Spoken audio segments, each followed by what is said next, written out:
Friday. Hi! Hello po. Friday.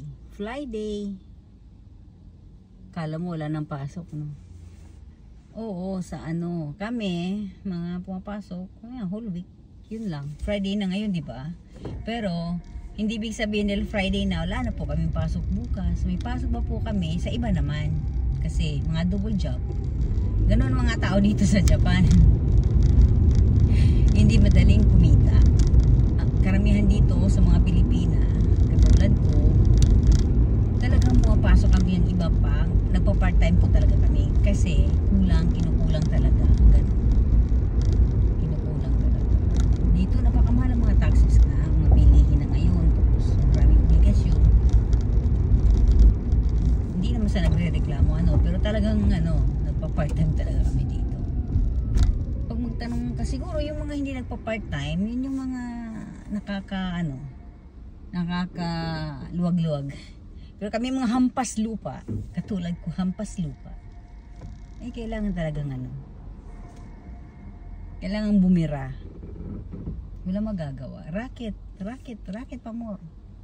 Kaya guys, kayo mga dyan, mga nagmi-message dyan, sabi, ay ba't hindi ka nasagot ng saan ka na? Ba't walang reply? Ba't ganun? 48 years bago daw mag-reply.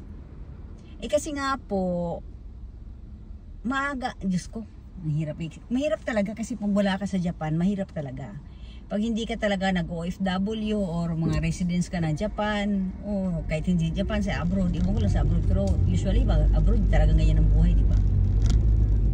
Yung mga taong sa Pilipinas lang, sarap ang buhay, di ba? Sana all, no? Yung parang pagka once na nag-message, kailangan mag-reply ka kaagad. Naku po, utang na loob. Sino ba naman ang ayaw ng nakaupo ka na lang, tapos pa-text-text ka na lang, pa-chat-chat ka na lang, pa-char-char ka na lang. Kaso hindi ganun ang buhay namin dito.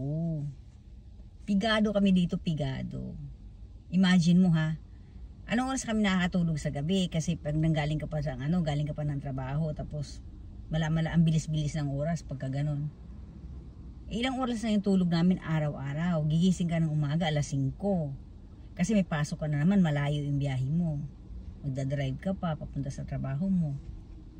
Tapos katulad ngayon, tingnan mo, wala akong overtime, pero anong oras na? Diba? Kasi nata-traffic sa kalsada.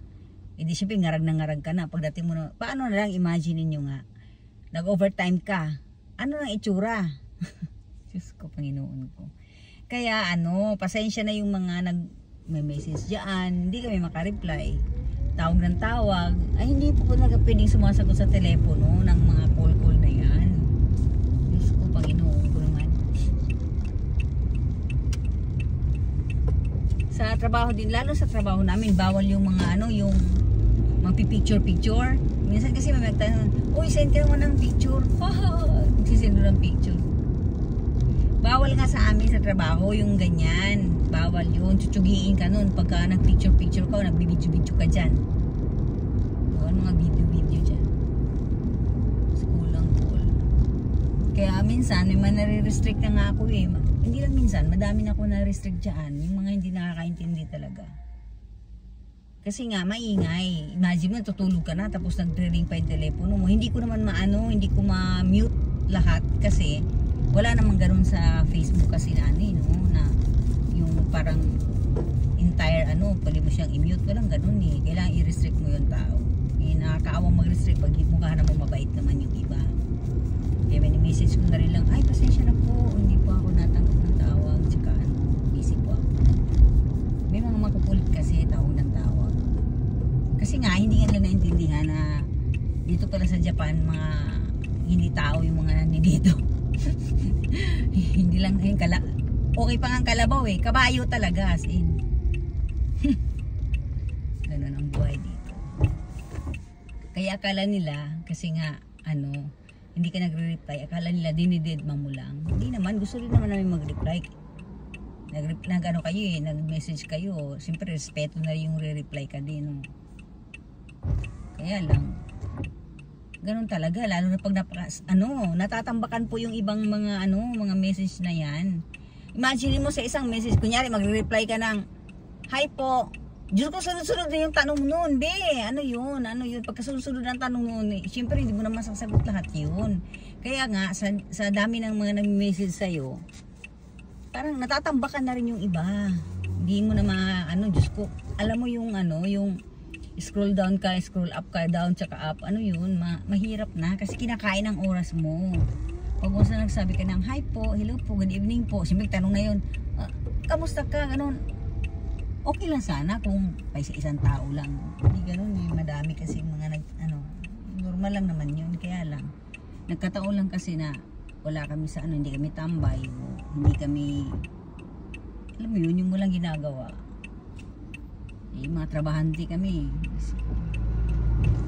Gusto ko nga sana gusto ko sanang baguhin yung hindi na 24 hours, 36 hours pwede ba? Yung isang araw, 36 hours na lang. Para yung may panahon ka talaga matulog. Pag 36 hours kasi, ayos yun. 24 hours lang kulang. Trabaho, tulog. Diyos ko, araw-araw, ilang oras naman tulog ko? 3, 4 na oras lang. Mga ganun lang. 3, 4. Hindi ka mamangarag niyan. Sakit sa sakit sa ulo, sakit sa bangs, sakit sa tainga. Kaya try niyo punta ng Japan. Ay na. Pero alam mo maganda dito sa Japan pag yung isang pamilya kayo, tapos yung tirahan niyo magsama-sama kayo. Yun maganda yun kasi masaya na, nakakatipid pa kayo, di ba? Yun, makakaipon talaga yung mga ganon, yung isang pamilya na yung isang barangay na dito. Yun, maganda yung ganon. Ako, sino iba barangay ko dito wala naman ako dito. Para may kahati kayo sa kayo. Kunyari, ikaw in charge nun sa ilaw, ikaw in charge ng di ba? Ang laking ang gaan-gaan, ang alwan sa buhay, mga ganon. Pero yung lahat, Diyos ko.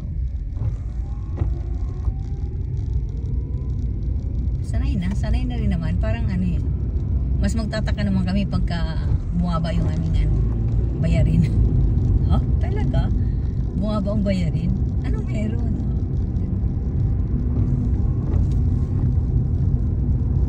Ay. Kaya pasensya na. Akala na, yun? Nasa trabaho ka pa din? Ay, sa trabaho ko. Nag-drive ko. Kita makausap? Wow. Kayo kakausapin niyo, busy nga ako. Busy nga po. Parang nga po. Luluto pa. Kung alam niyo lang yung bahay ko, nagsuntukan na naman yung mga tupiin ko doon. Laba lang ako ng laba yan araw-araw, promise. Laba. Ang problema ngayon, yung magtupi. Yan pinakayo ko sa lahat, ang magtupi. Yung tambak naman tupiin ko. O di syempre, may pasok pa ako bukas. May racket ako bukas. Sabado. Di linggo lang. Imagine mo, linggo lang, isang araw lang pahinga mo. Opo pa ba ako doon para magbabad lang magkikipag-chat? Syempre hindi, no? Maawan mo kayo sa akin. Sige, magtutupi ako. O kaya gusto kong nga mag-bake or gusto kong magluto ng ganito. Hindi ko na nagagawa eh. Kasi nga, parang kahit hindi ako natutulog, yung nakahiga na lang ako. Kasi sakit ng likod ko, sakit ng balakang ko. Ikaw kaya yung maghapon kang tumatakbo ka tapos ilang makina yung hawak mo. Diyos ko. Ay nako. Dodong. Kung hindi ka nakapunta dito, dodong, hindi mo talaga malaman dodong. Akala nila nagsusuplada ka lang kasi hindi ka nagre-reply. Hindi po. Talaga pong suplada, hindi nga. Hindi, bukod sa nagsusuplada, talaga pong suplada. Hindi nga. Talagang busy po talaga. Hindi na suplada, hindi. Basta hindi ka lang naman salbahe, wala nang problema doon. Magkipagkaibigan, hindi naman ako. Huwag lang walang bastusan. Fun lang. Ay, sa wakas, malapit na ako sa aking kaharian. O, diba? Ang ganda tingnan, parang sa Baguio, no?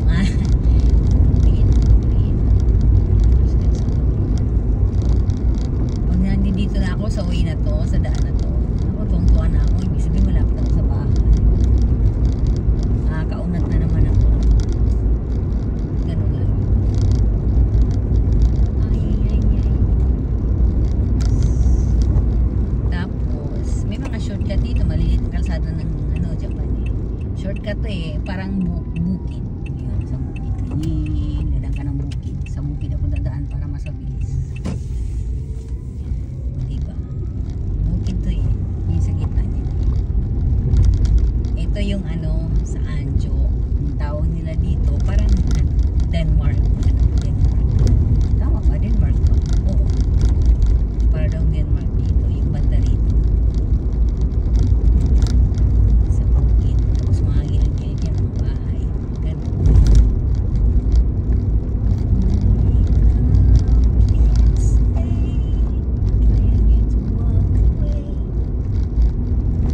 Dito sa Japan kasi masikip yung kalsada nila.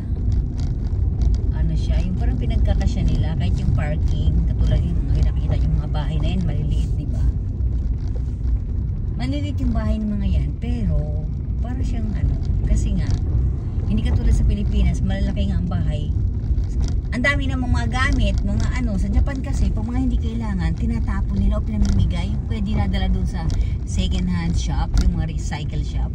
Doon nila dinadala, hindi sila yung tipong katulad sa atin sa Pilipinas na tambak ng tambak lahat na lang kahit hindi naman gagamitin nandiyan pa rin sa bahay. Sa Japan hindi ganun. Pagka hindi na ginagamit, na yun? Tapon na nila yun. Kaya, na sa yun. Dispose na nila yan, hindi na yung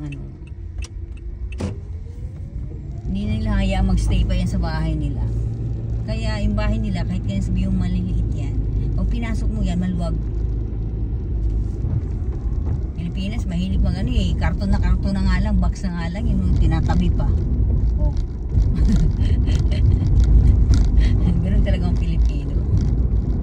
Ay sayang, mag-itapon. Ayun, sumisikip yung bahay lalo.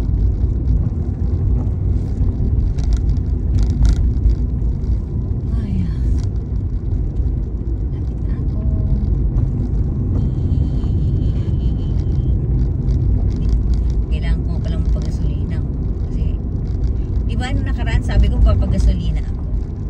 Mayroon pa siya dalawang pa to bukas na nga lang papunta ko ng clinic. Tinatamad na ako pagasolina ngayon. Gusto ko na ikon natin yung aking mga legs aking mga pata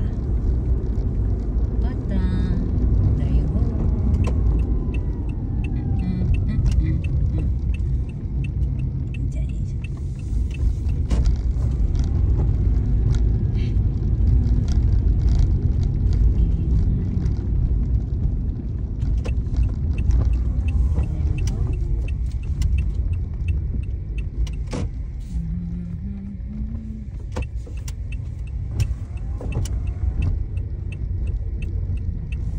Parking dito, ang liliit ng mga parking, pinagkakasya talaga nila yung sakyan. Ba't nandidiyan sila?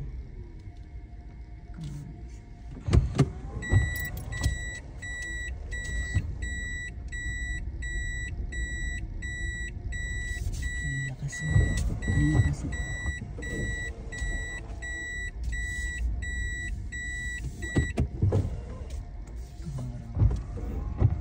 Pinagkakasya itong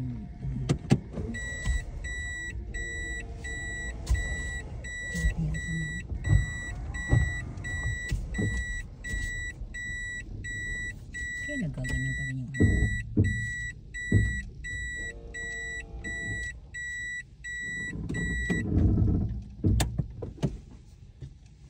tintik na tae na yan. Pinibakan pa lang ito, ibo na yan.